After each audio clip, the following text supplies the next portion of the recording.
Magandang hapon po sa inyong lahat. Ngayon po ay Biyernes, January 2, 2026. Ito po ang resulta ng 2D Lotto at 3D Lotto ngayong 5 p.m. draw.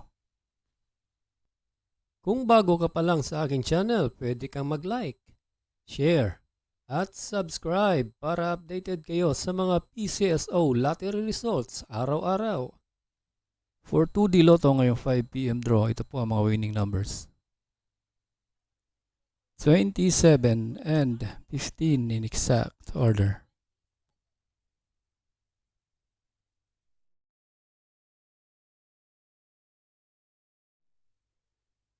Para naman sa 3D Lotto ngayong 5 p.m. draw, ito po ang mga winning numbers.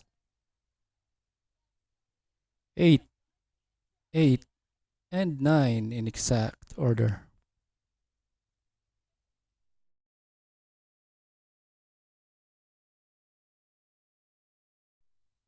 Congratulations po sa lahat ng nanalo at kita-kits po tayo mamayang 9 p.m. draw.